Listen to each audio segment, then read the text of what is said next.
don't hang up. Yeah, Okay, that's a good point. perfect. We've been forgetting. Thank you, Kylie. We've been That's a great tip. Yeah. Mental note.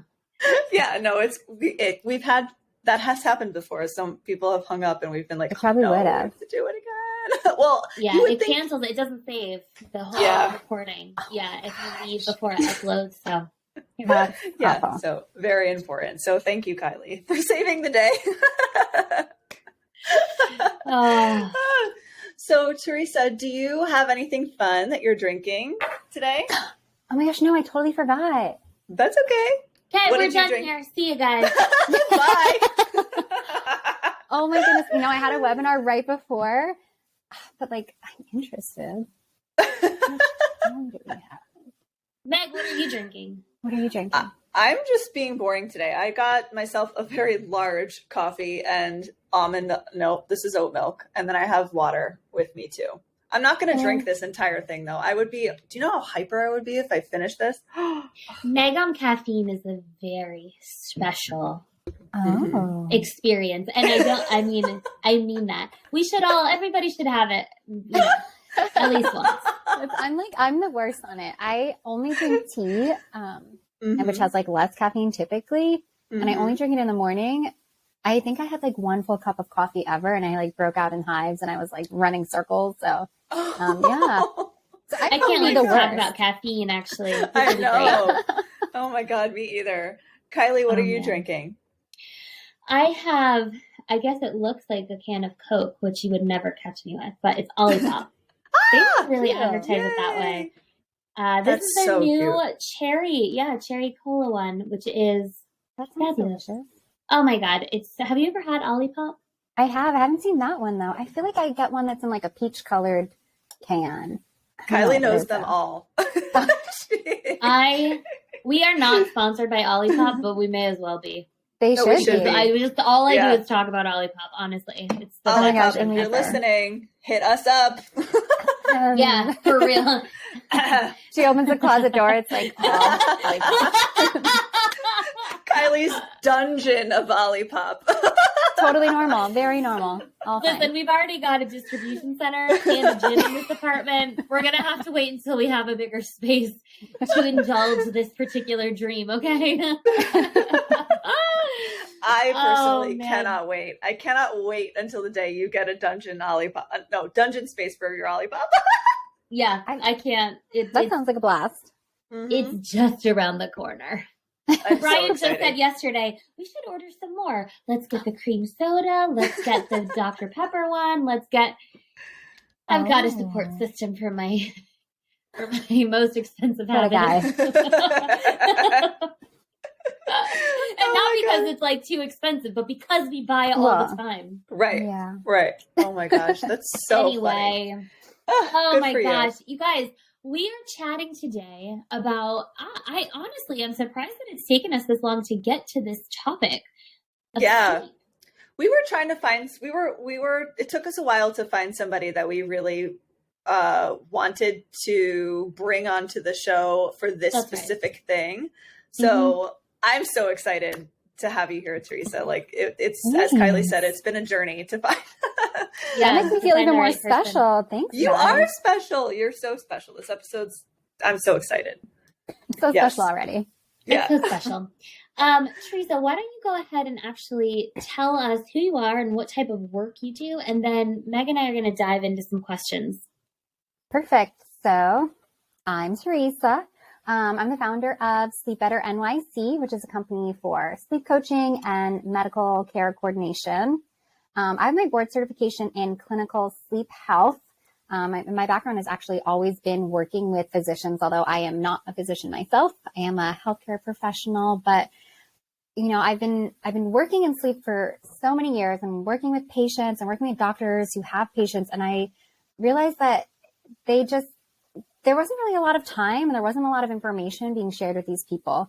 And then as soon as, people were finding out that I was in the sleep field, it seemed like everybody had questions. And so I'm realizing all these people didn't even become patients yet. They have all these questions. It's everywhere. Just like you guys, nutritionists, obviously everybody sleeps, everybody or eats, everybody sleeps, but it's just so many people don't do it well. And there was just this incredible need. So now I am sleep coaching full time. Again, I do work with patients still, but so that it's more accessible for everybody, I've created some online courses. Obviously, you guys have seen my Instagram. I'm really just there to like spread awareness and get education and information out there to help clear the clutter from some of the crazy nonsense that's out there. So that is my goal in life, really just to help educate and spread awareness about sleep and mental health and sleep disorders if you actually have one of those. Yeah, you know what I liked how you said, because Meg and I have said this before, you have to sleep. That's not an option. So if you are in a position where you're not doing it well, which that makes it sound like a skill, but I suppose in some ways it can be a skill, sleeping well. And if that is something that's been an issue for you, you're really in a bad spot, because it's not like, oh, it's okay if I don't throw a baseball really well. It's not really life-threatening, you know? Yes. I mean, some may argue otherwise, but point being, you know, it does impact mental health, your gut, it impacts everything, right? So I like that you bring that up. So, oh my God, Meg, where should we even start with this? I mean, I'm looking at my coffee and I'm like, let's start with caffeine. Yeah. That seems like a good place to start. It's like super relatable, common. Yeah. Yeah. So what would you say to both our coffee drinkers and our non-coffee drinkers about, well, because we know caffeine isn't only in coffee, right?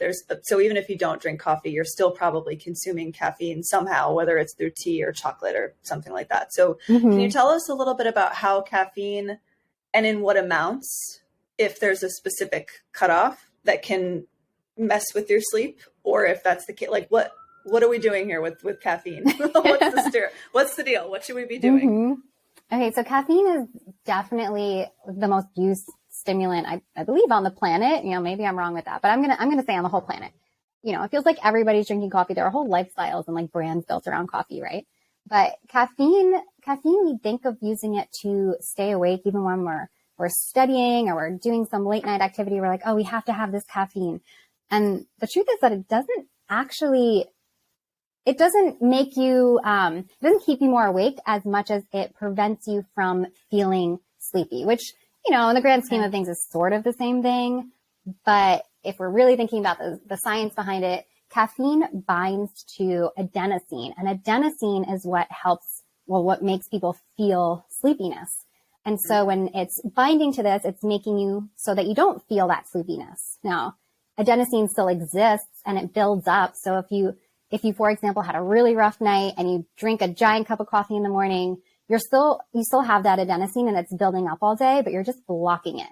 So by the time the day ends, you know, people think of this caffeine crash, but you're really not even crashing from the caffeine. It's just that suddenly the caffeine has worn off and you have all this adenosine that is built up during the day. And now you're so tired because you haven't felt it all during the day. That's fascinating.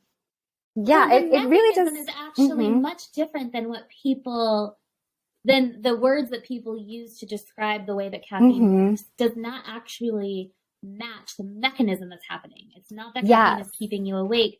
I mean, I get what you're saying. In a sense, it is the same thing. Like the end result ends up being very similar, but it's not because it's doing something, it's blocking something.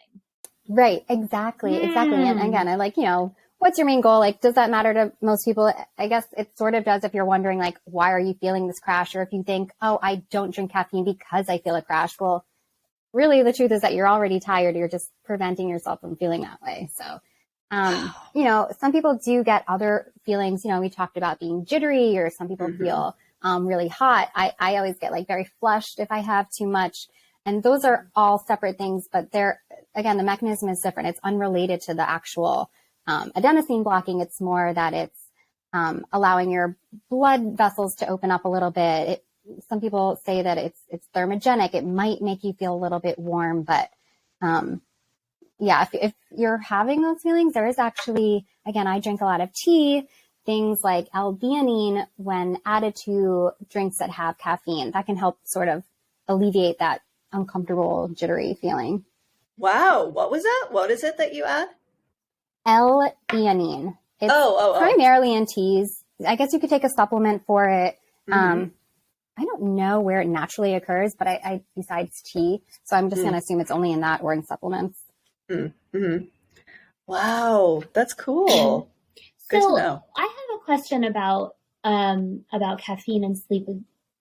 I'm the type of person who I could drink coffee right before I go to bed, and I do not perceive, I'll put it this way, I don't perceive that it has any impact on me.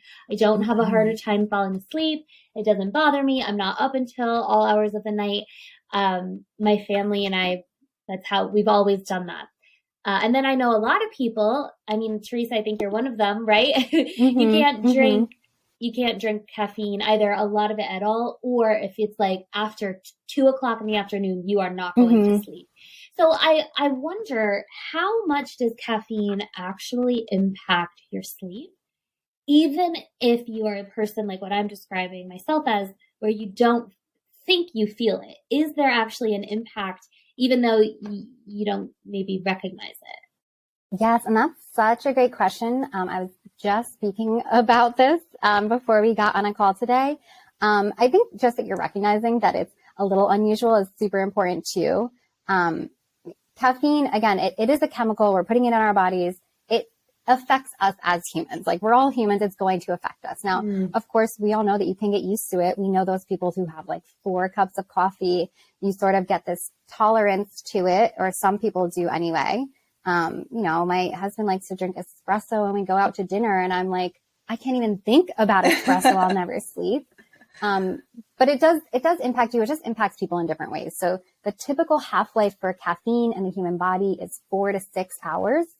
So maybe you can fall asleep right away. People like to challenge me all the time, and they're like, that doesn't make sense. I can fall asleep right away. I'm like, I don't doubt you. That's probably true. Right. And especially if you don't have anxiety or a lot of racing thoughts, if you don't have any sleep trouble, then you know what? Honestly, it's not so bad. If you can sleep, then you're sleeping, right? But again, caffeine is a chemical and it affects our brains no matter what if we're humans. So you might not be getting the right depth of sleep. You might not be getting to all the right stages of sleep. Maybe you're in and out of, if you're in deep sleep, but maybe you're kind of bouncing back and forth between light sleep and deep sleep. So sure, you're sleeping. I would assume that you might have to use the bathroom a little bit more frequently. Again, if you do that once or twice a night, totally fine. But if you realize that you're only doing that when you're drinking caffeine before night, you might as well reduce it in some way. Mostly it's going to be the depth of your sleep and staying in those deeper stages of sleep that's going to be impacted no matter what. Okay. So even if you are a person out there who resonates with what I'm saying about being able to drink it and not be impacted, it might actually be impacting you, us, even if we don't know it. Okay. That brings me to another, I think maybe we should have started here. Is there a picture of, quote, perfect sleep? Is there a way to sleep ideally or optimally? Is there a certain number of hours? Is it super individualized? Is there like a temperature? Is there blah, blah, blah, blah, blah? All of these things. Go ahead and share. Yeah, that's a great question. And sort of, I feel like a lot of times when people ask me questions, I am sort of vague. I'm like, yes and no, but because sleep is very individualized and a lot of the way we feel physically and mentally about sleep can be very subjective, although it can also be measured objectively. There is a way to be sleeping better. So a lot of the habits and the tips and tricks, those are called sleep hygiene. And if you have good sleep hygiene, if you don't have a sleep disorder, then typically you sleep very, very well. So human adults need about 7 to 9 hours of sleep. And a lot of times when I give webinars on that, I can almost feel the people like rolling their eyes at that. Like, yeah, right. I'm not getting 7 to 9 hours of sleep. Like, I'm so busy. But again, we're just wired this way. It's totally possible for us to function on 6 hours, but it's not possible for us to optimize our function on 6 hours. It's not possible for us to be our best. It's just not the way we're wired. So 7 to 9 hours, sometimes people say 8 hours. I think that's really just a generalization. If you're I personally am around 7 to 7.5 hours, and I can wake up feeling fine. But again, if you're sleeping 9 hours, if you're lucky enough to have that time, that can be normal too. It is good to typically have a lower temperature in your bedroom, or at least to not wear fabrics or have a mattress that's holding in your heat, because our body temperature does need to drop a little bit to fall asleep and stay asleep. So that would imply that you're a good sleeper. And, I just mentioned before, if you get up once or twice throughout the night, that's totally normal. I think that some people freak out when they wake up and they think that they're developing insomnia, or they get anxiety. They're not going to be able to fall back asleep. And it's really important to know that we all wake up throughout the night. A lot of times we totally forget it, and that's totally normal. I would say waking up 1 to maybe 3 times a night is normal, but anything more than that is not. So what would you say to somebody, to our listeners who are listening, and they're like questioning, maybe they're thinking, well, how do I know if I'm sleeping well? How do I know? Like, I feel like I'm functioning in the morning, but it goes back to the distinction between what you were saying between being able to function and like optimally functioning. So for those people who have that question, what advice or what would you say to them to help them try to figure out, are they optimally functioning, like optimally sleeping, or is there room? Well, I'm sure there's room for improvement for most people, but you know what I mean? Yeah. What are the parameters they should look at? There is probably room for improvement with really with everything, right? With exercise, nutrition, and sleep, there's always room for improvement, I'm sure. Yeah.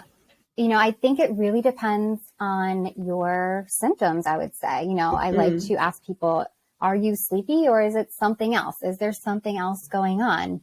If you sleep, let's just say 7 hours, and you feel totally normal the next day, I would assume that you have good sleep. I know it sounds kind of silly, but again, it is very subjective. Now, on the other hand, if you're in bed for a full 8 hours and you wake up exhausted and you're falling asleep at a stoplight, then we need to look into it. There are a ton of wearables. People are always asking me about these wearables. I usually have like at least one on, but there's the Aura Ring, which has a ton of marketing out there. It's actually a really great device for sleep. Cool. The Fitbit, the Apple Watch, all of these things see what your sleep is. And so those are a good way to really know basically when you're falling asleep and waking up. If that all seems like trending the same, then I would say that there's really nothing to worry about. But if you have a lot of variation, if you get some alerts, if you just don't feel well, or if your partner tells you that you're waking up a lot, I would listen to them. If it's impacting the quality of your life, especially nowadays, like with sleeplessness and insomnia being so common, if it's affecting the quality of your life, I would pretty much always talk to a professional about that. So let's ask the important question here. Let's say somebody knows that they're not getting sleep, whether it's because they tracked it on some sort of device, they're exhausted, their partner is telling them, whatever it is. And they come to you and they say, Teresa, I cannot sleep, fix me. What are, let's say like 3 to 5 or 6 things that you would tell them, like what's the low hanging fruit that you want people to be thinking about? And before you can move on to kind of the bigger items or saying whether or not they've got a sleep disorder, like, hey, let's look at these things and optimize them first. What are those things? I love that. And actually, I think just because of my background, I would sort of switch it even. I would, or we do typically, again, we're thinking, are you sleepy, or is it something else? Is it your habits? Is it your mindset? Or is there something that even if we fix this, it's not going to be totally fixed because you have a sleep disorder? If you're completely exhausted, or if you have some other symptoms like getting up to go to the bathroom a bunch of times in the night or snoring, I'm going to immediately recommend that you get a sleep test. So at the same time as you getting your sleep test or getting your results or talking to a doctor, then we can also work on these sleep hygiene tips, which is, the 3, 4, 5 tips that you want to work on. So for everybody, whether you have a sleep disorder or not, sleep hygiene can improve your sleep and your mindset. These include things like your use of light, which I am probably talking about all the time. I just think it's like the easiest, free, best hack out there to use light to your advantage. If you wake up and get natural light as soon as possible. If you exercise during the day, if you dim your lights and minimize light at night, those things can help sleep, and it can help pretty much everybody. There is tons and tons of data on that. It's not disputed at all. Right. I would say that, well, I mean, it's just so much about your habits, really. Even breathing too, I think is something that is a little bit underrated. So if we want to talk about something that will apply to everybody and help everybody, your breathing is one of those things that can help calm your nervous system, but can also help you get better sleep, which sort of then relates back to if you have sleep apnea or if you're snoring, then you're not breathing right. And we're going to fix that anyway. Deep, slow, intentional nasal breathing is really important. Nasal breathing is important for when we're awake and when we're asleep. So if you can't do that, we're going to start working on that right away. And even just to calm you at night or when you wake up in the middle of the night, we can recommend some breathing exercises. So those would definitely be the things that I pretty much tell everybody, no matter what their problem is, no matter even if they have a sleep disorder or not. So waking up and getting natural sunlight as soon as possible. We've talked about this a little bit in our circadian rhythm episodes, right, Meg? Mm-hmm. So this is not the first time you guys are hearing this. And then minimizing light at all. Teresa, do you use like the blue light glasses? Thank you. Yeah, I'm just doing this. I saw the motion. Eyes. Yeah. Do you do those? Like these are kind of that. I use them sometimes when I'm in front of a screen, but do you recommend, I know I've seen some people will wear them after a certain hour, even at home, just walking around, making dinner, watching TV, so that it doesn't impact their sleep. Is that something that you see is helpful or recommend, or what's your experience there? I use them sometimes, especially when I have a long day in front of the computer, because I feel like it can't hurt. Blue light is thought to diminish melatonin production, which of course affects our sleep. But I'd say really more important than the color of the light is the brightness of the light. So interesting. No matter what, bright light at nighttime is not good for our melatonin production.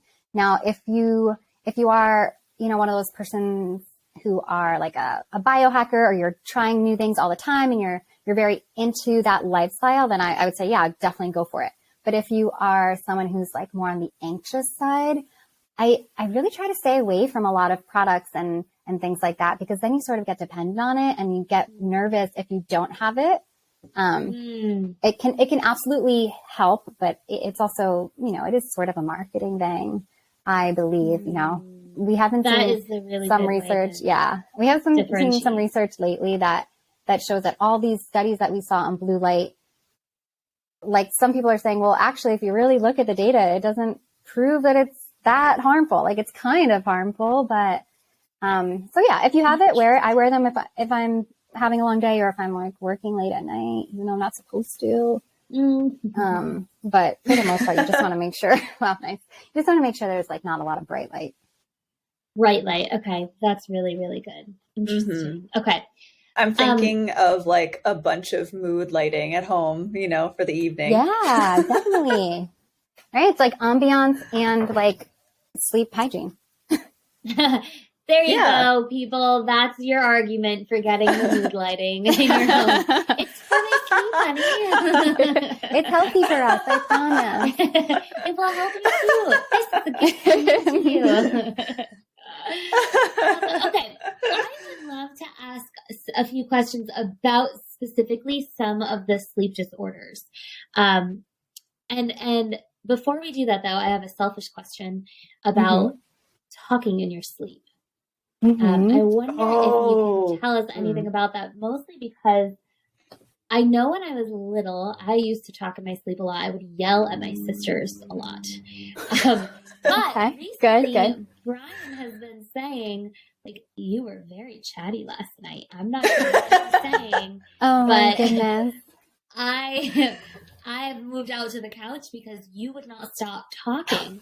And I don't know if this falls under sleep hygiene, sleep disorders, or if it's kind of a category its own. But I'm curious if there's anything that you can share with us about what that is, or where it comes from, or what to tell your partner.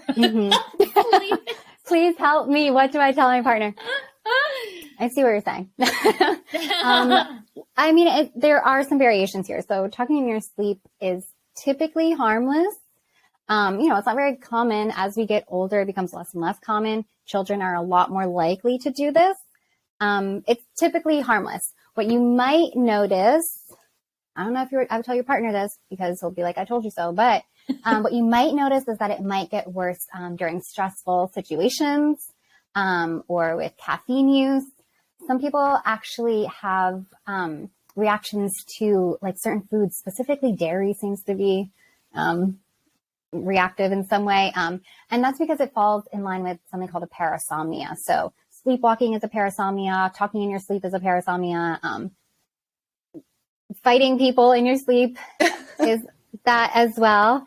And so if it happens like every now and then, it's pretty harmless. If it's happening more often, or if it is accompanied by like actions, I would definitely get that checked out because, it's kind of a safety issue, honestly. It typically happens. Kylie just clocking Brian in the face in her sleep. She's like, you know what? Maybe you can use this as an excuse, though, too. You're like, ooh, sorry, I was sleeping. I swear I didn't mean it. Oh, Brian, you didn't do the dishes. Clack. Yeah, oh my totally God. normal. The funny thing is, it doesn't bother me at all. Like, I don't wake up feeling unrested or like I'm disturbed at all. So it is one of those things that the dynamic is pretty funny because it doesn't bother me at all. You're like, I'm fine. It's harmless, right? Like I feel just fine. And so I wake up and I'm like, oh, I wonder where he went. Oh my gosh. Yeah, that's interesting. Especially because it seems like you have a pretty healthy lifestyle too. So it would be interesting to see if it's like a certain food or like alcohol or sugar that triggers that. Maybe stress that stress. Yeah. Stress I feel like stress can be the cause of like stress and sleep are the cause of like so many issues. So yeah, it could be that. Yeah. If someone listening has that and it's like affecting their life, if they are also moving in their sleep or it's happening like almost every night, I absolutely see a doctor for that. Sometimes it's sort of a side effect of other conditions or another sleep disorder or post-traumatic stress disorder or something like that, which sounds scary, but all of those things can be treated. And so definitely get that looked at. So then, okay, what is the most common sleep or the top kind of common sleep disorders that you see and work with? And maybe share with us a little bit about why someone would be experiencing that and the steps when you say we need to fix that, we're going to fix that. What is that process actually looking like? Perfect. So the most common sleep issues and sleep disorders would definitely be insomnia and obstructive sleep apnea. And unfortunately for some people, sometimes it happens at the same time that you have both of those. Oh, no. I feel like we throw around the word insomnia a lot. It's all over the internet. Sometimes they'll say it's insomnia with a capital I or an insomnia with a lowercase I. And it sort of means like, is it just, a bout of sleeplessness? Everybody has a few bad nights. Everybody has acute insomnia or transient insomnia when you have like, unfortunately, like a death in the family or just a really stressful time or you're sleeping in a new house or whatever. Like that's totally normal. But when it's happening more than 3 times a week for more than 3 months, then we would say that you most likely have insomnia, which is a condition that needs to be treated. And can you just briefly, I'm sorry for interrupting, explain to us what is insomnia? Because I think we all hear this term, and to your point, people will use it sort of loosely. Like, oh, I couldn't sleep last night, I had insomnia. But what is it actually to be diagnosed with insomnia? That's such a great question. And it's kind of like not a trick question, but I listened to Dr. Chris Winter. He has a podcast. He's a good friend. He's been on Instagram with me a few times. And he really always drives home like the semantics of this. Like insomnia is not that you can't sleep. We all sleep. Like you said before, like we need to sleep. All humans sleep, even if you're not good at it. So insomnia really is that part where you're not so good at it. So it could mean that you're having trouble falling asleep or that you wake up in the middle of the night or even maybe that you wake up too early in the morning, which really relates more back to like a circadian rhythm disorder. But it can be really any trouble with sleep that lasts for a long time that is impacting your quality of life. So it's basically excessive sleeplessness, I would say. Ooh, that's good. Yeah. Excessive sleeplessness. So describing it more by the lack of what it is. Yeah. Then, okay, so even people who have insomnia are typically getting some sleep at some point, even if it's very difficult or clunky to fall and stay asleep, right? Yeah, and I love that you said that, because that actually is super important for insomniacs to remember. You know, especially when you're really tired, you get so stressed and you're like kind of anxious in the middle of the night and you're like, oh my God, I'm not sleeping at all. But, you know, I actually did this the other night because I had a little too much alcohol. I didn't sleep very well. I was like, oh my God, I'm not sleeping. This is so hard. I'm going to be so like groggy tomorrow. But then I looked at the clock and it had been like 3 hours. Like I did actually sleep. I just didn't sleep a lot. So we can try to remember that when we're having those bouts of insomnia, that even though it is really hard and it is, you know, a legitimate issue, we are still sleeping some. It's just not the way we want it to be. That's nice. I feel like that's nice really comforting to know. Yes. Like really comforting to just remember, like, because you're right, there is such a stress factor when you're waking, you know, when you wake up in the middle of the night and maybe you have a big day the next day, or you even just something as work, and you're like, oh, how am I going to make it through the day? And it's like, oh, your body's going to do what it has to do to an extent. Like, actually, it's just, will be fine. yeah, that's really comforting. And you've alluded to some of the reasons why people might be experiencing insomnia. You mentioned alcohol, you mentioned caffeine. We've talked about that. Outside of the things that we've mentioned so far, are there any other major common reasons that people might experience the type of insomnia that we started talking about, meaning like it's a longer term, not just like an acute situation, but a longer term type of insomnia?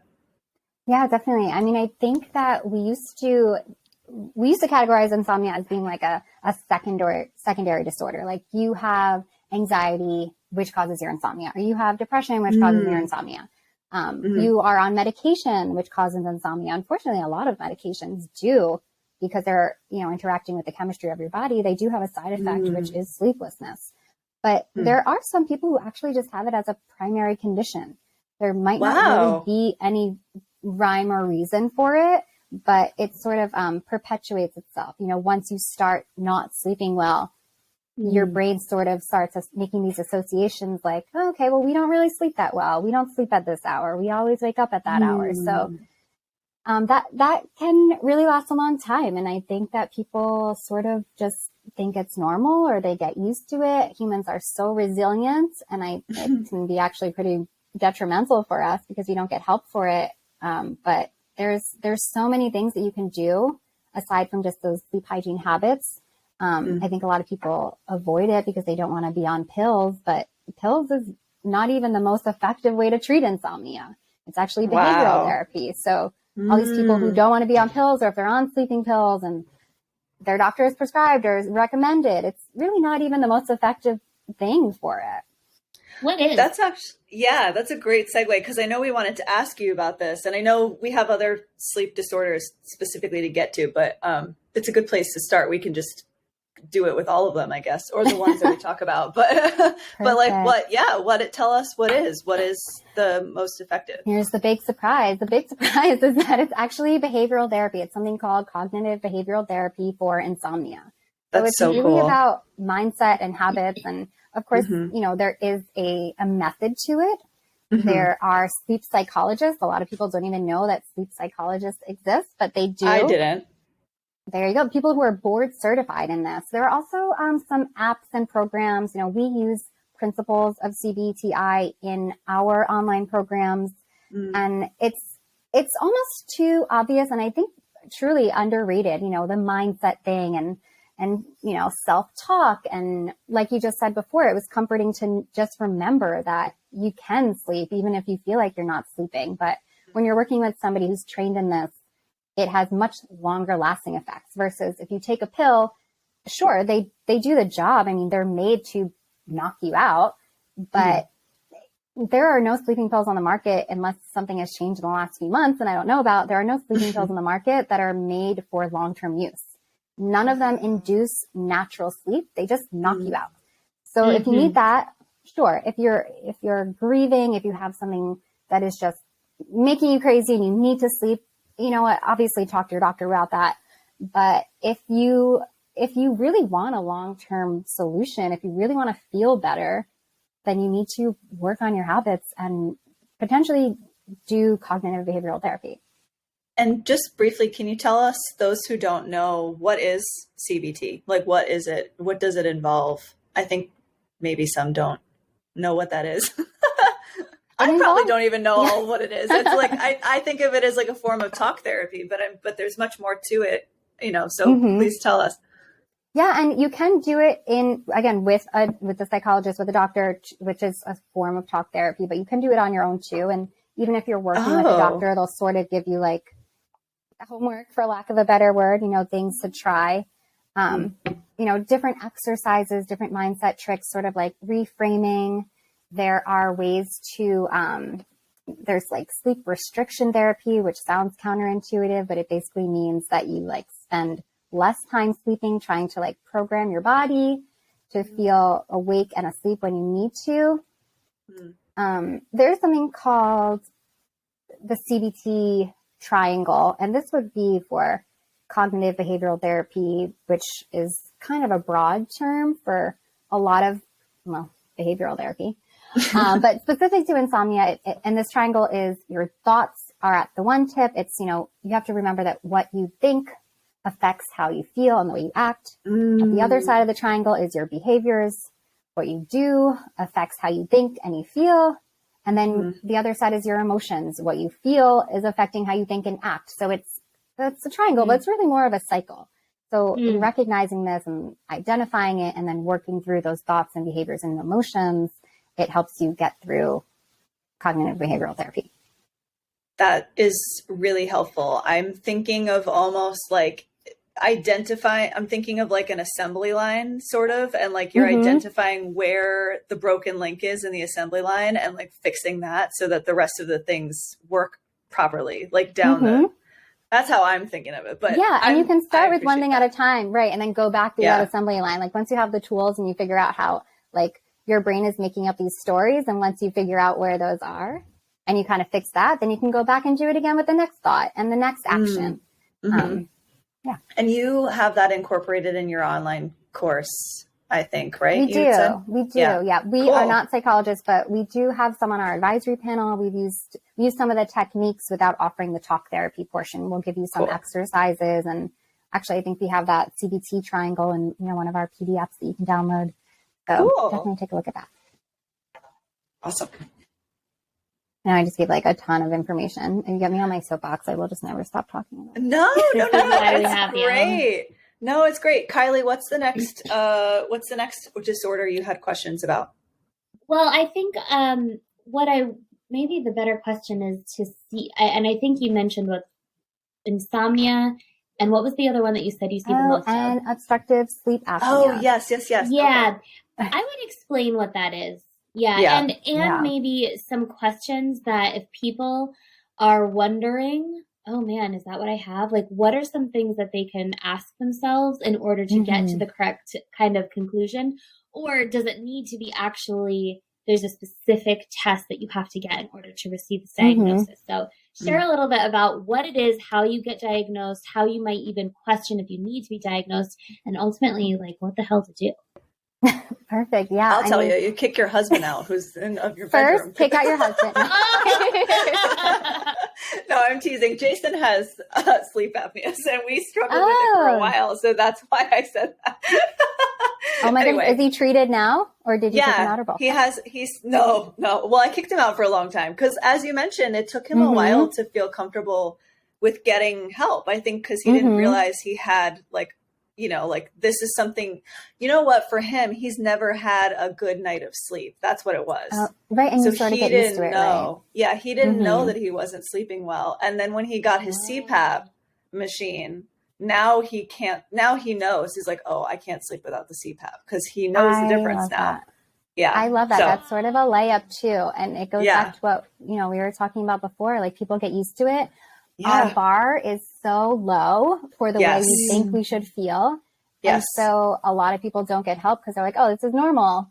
But then they do get help, right? And you're like, oh my God, my life has changed. And it did. It did. So go on, please tell the world. Okay. So as you know, Meg, sleep apnea is when your airway restricts or closes over and over again during sleep.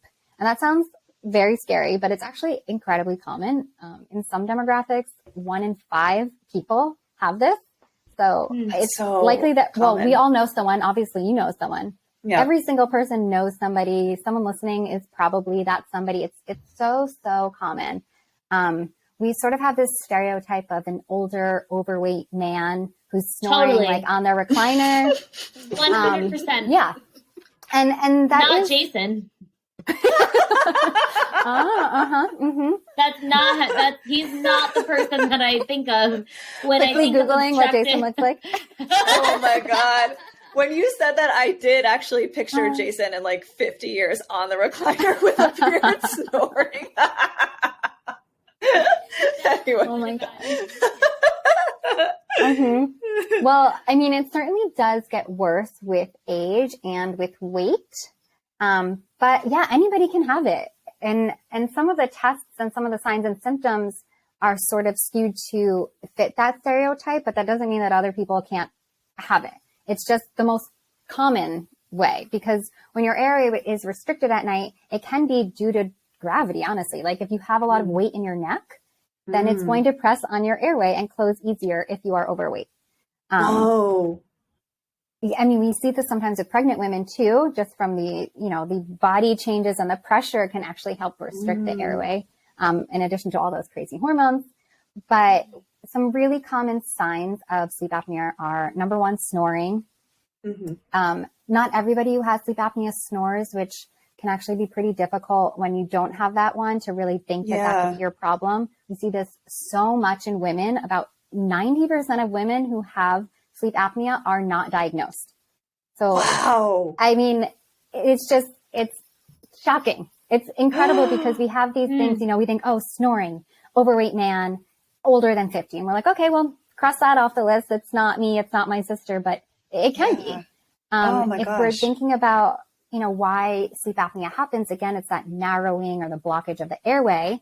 And if you have a smaller jaw, a smaller face, you will have a smaller airway. And so even the tiniest bit of restriction can block that airway, can cause apneic events, as it's called, is when you stop breathing. Or even, somebody explained it to me one time as breathing through a straw. So let's say that maybe your airway doesn't close all the way, maybe you're not snoring, but if you're breathing through like a coffee straw, that's really hard, right? That's really hard on your body. So if you are one of these women, especially who, you don't think you have those symptoms, but you might, at some point be diagnosed with sleep apnea, that's why it's still not good for your body to not be getting enough oxygen. So usually when you have this, you might feel excessively sleepy during the day. Like I said before, you get to a stoplight and you can barely keep your eyes open. If you can nap at any hour of the day, if you fall asleep immediately, we often think that's like, oh, you're a great sleeper, but it could actually be a sign of sleep deprivation or sleep apnea. People who get up in the middle of the night to use the bathroom a lot, we actually see that this is kind of like a secondary response to your body waking up because of sleep apnea and going to the bathroom. So like if you don't have a prostate issue or you don't have a bladder issue, if you are getting up multiple times to use the bathroom, I tell people this all the time. They're like, oh no, it's just because of my age or it's just because of, certain hormones. I'm like, I'm not sure. I think you should get tested for sleep apnea.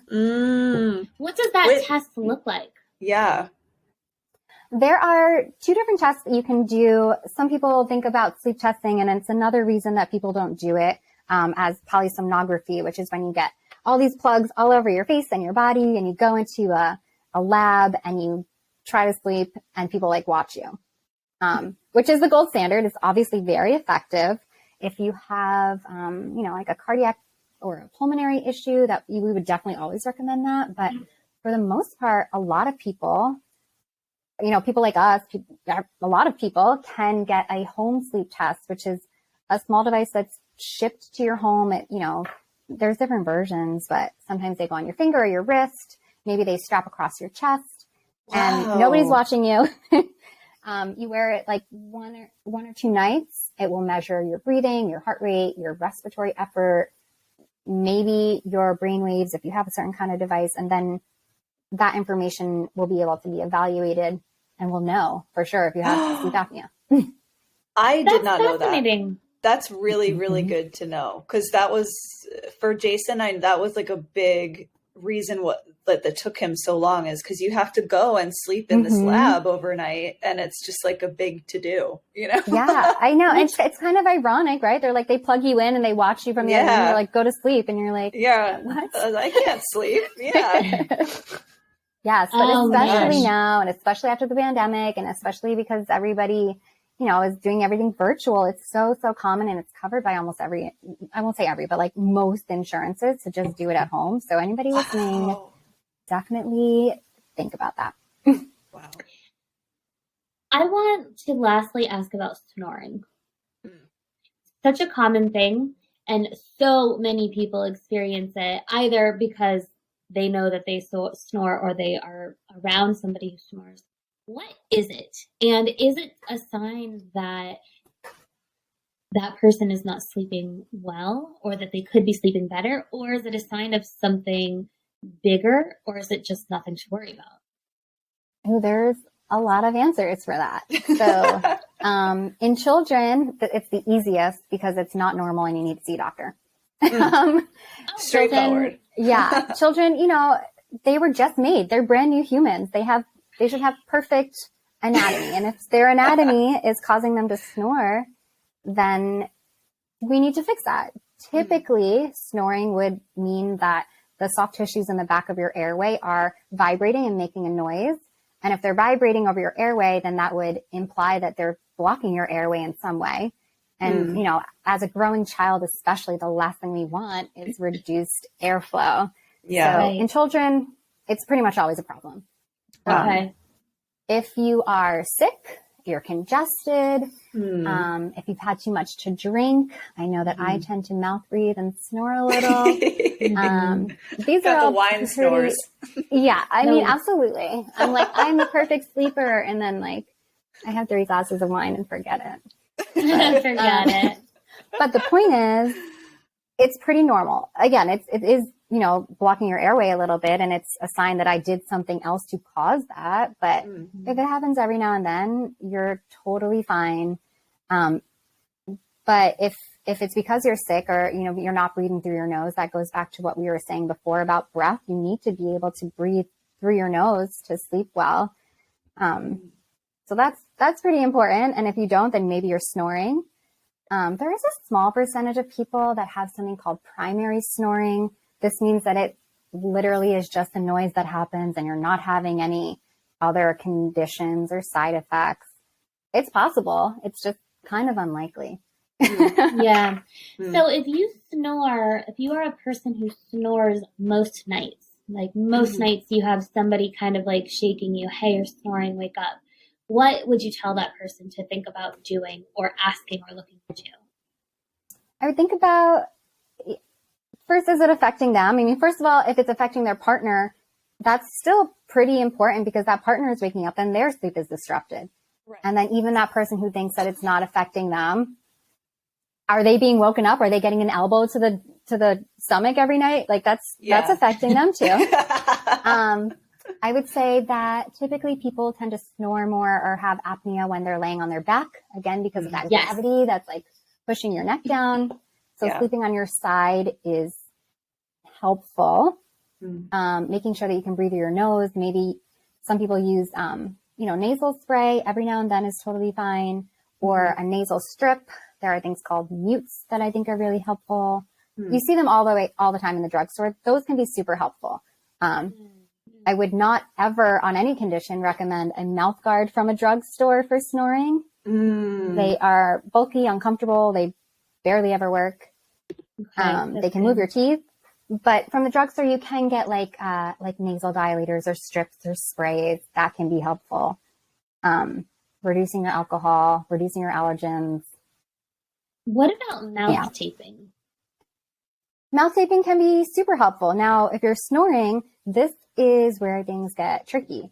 So mouth taping is super helpful because it encourages nasal breathing, which I feel like I probably said it like 15 times now. It's so incredibly important. If you're snoring and you use mouth tape and everything's fine, then you're probably fine. But it would be pretty hard to know how okay you really are during sleep without a sleep test. Now, if you use mouth tape and you find that you're like kind of startled or you're waking up and you're ripping it off or you feel like claustrophobic, that could be a sign that your airway has closed, which would indicate that you might have sleep apnea. So I would probably, if you were snoring, I would probably recommend a sleep test over mouth taping, or, after you're being treated, some people with CPAP use mouth tape on top of that. That's fine. Actually, that reminds me, I just want to circle back real quick to sleep apnea. If somebody gets this diagnosis, okay, they went through the testing, they did a home test, whatever it was, what is is there a solution, a treatment, a tool? What does somebody do? We forgot to talk about that. That's super important. Just like insomnia and sleep apnea, like people don't want to get tested because they're like, well, then what? Or, CPAP is super effective. It is like a mask with a hose that goes onto your face and helps blow air so that it keeps your airway open. But even though it's incredibly effective, a lot of people have a hard time getting used to it. A lot of people don't like it. There's a huge recall on millions and millions of devices right now. And so even if you wanted to get it, sometimes you can't. So it's important to know that there's other options too. There are dental devices made by sleep dentists who can help keep your airway open at night. You just wear it in your mouth at night, sort of like almost like any other mouth guard, but it's custom, so it's fit to your mouth. It's not bulky and uncomfortable. There are surgeries. Obviously, that's going to be a lot more invasive, but surgery does tend to be very effective. And there's also a new daytime therapy called Excite, which it stimulates your airway muscles, specifically your tongue, and it actually helps to strengthen it so it stays out of the way of your airway. And that has been surprisingly effective as well. Is that something that people can do at home, or they have to go into an office? Or I imagine they'd have to be. Go ahead. After you're diagnosed, you would get prescribed. You would get prescribed CPAP. You would get prescribed oral appliance therapy, or you would be prescribed Excite, which is that device. That is a brand name, but there's no other ones out there. So you would get prescribed that. It's like a small device that you ship to your home. It kind of looks like a U shape. You put it on your tongue and just like a little handle. And you do it at home for like 20 minutes a day. You just have to use it almost every day. That's so cool. That's really interesting. And I can see how that would be a really attractive option for people who, first of all, if I was even questioning if I had sleep apnea, I imagine that I would completely ignore that. Because the idea of being told, honestly, I think I speak for, the idea, Jason had this experience. Being told, here's a giant mask that you need to take with you should you sleep outside your home. And there, everywhere, is the least appealing, least attractive, least sexy thing ever. Like, so that alone, as sort of the usual answer to this problem, would prevent me from wanting to know if I had the problem. So knowing that something like this that you could just do at home for 20 minutes would be an option, I hope people listening are understanding that might be something that you could do instead. So if you do think that you're having a hard time sleeping, or somebody has said to you in the past, you should really consider getting tested for this. There you go. That could be a win for you. Yeah, absolutely. And again, going back to I think especially for women, we get tested less. We think we have it less. We get treated less. But if you know we have these options, it kind of allows you to take control of your health. And do something about it. I think that's a really great option. Now, again, it does have to be prescribed. So if your doctor doesn't think that it's appropriate for you, listen to them, but you should ask about it. Definitely. Yeah. I love the access. Like you were saying, it's just like women, now that we know that women are less likely to be diagnosed, you can be your own advocate to at least ask for these things. And the they're way more accessible than it used to be. Like the only option of going in to do a sleep test is now not the only option, or combining cognitive behavioral therapy with whatever option your doctor thinks is best for you. That's also really cool. So this episode has been so like filled with little gems. Thank you so much. I hope so. I feel like I'm just like talking and talking. I just feel like when you think about sleep, you're thinking about like sleeping pills and melatonin supplements, but there's just so much more. And there's just, I mean, there's obviously a ton of information, but there's so much more that you can do, and you don't have to, you know, just randomly get some prescription and like hate your life about it. Yeah. And so you have a very fun quiz on your website. I love the name of it. It was Are You Sleepy or something else, right? Is that what's the name of the quiz? Yep, Sleepy or something else. Yeah. So people can go there and they can take this quiz, and from those results, it'll help them kind of shuffle into where they should start based on the results of those quizzes, that quiz. Is that right? Yes, definitely. So we took questions from clinically validated questionnaires.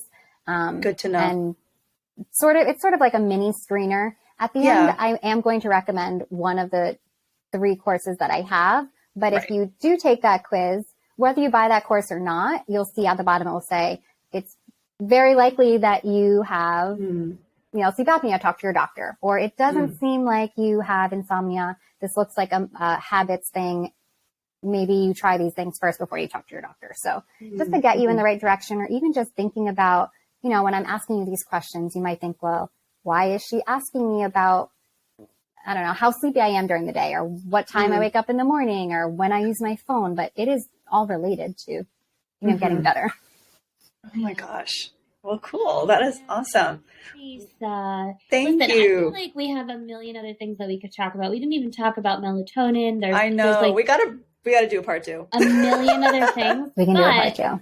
I do think that this is a really, Meg, just like you were saying, it's a great starting point. And I think it is very encouraging for people. You know, ask yourself these questions that maybe you were a little nervous about exploring, and know that there are a lot of other options that are going to maybe be a better fit.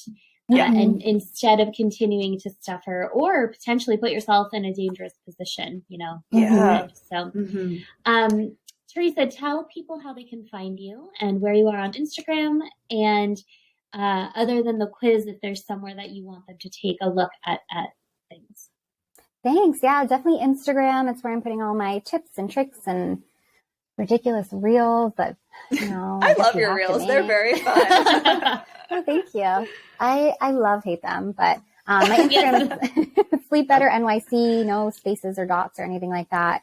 On my Instagram, you'll see I have a bunch of highlights. I also it depends when this is out, but I will have the programs and a special all through the month of November, or if you click the link in my bio, everything is there. I like to be very redundant. Definitely start by taking that quiz, because that's, again, it will just give you like a starting point, where to look first. And then if you want to check out my website, it's www.sleepbetter.nyc. So it's not .com. And there you can find information about me or the programs that we have, or just send in a questionnaire or whatever you want there. Awesome. And all of that info will be in the show notes, so our listeners can head on over there and get those links. And thank you so much, Teresa. I'm so excited that we got a chance to sit down with you, and I'm really thankful for all the gems of knowledge that you gave to us today. Thank you so much. Thank you. Thank you, Teresa. Bye. Bye. Don't go anywhere.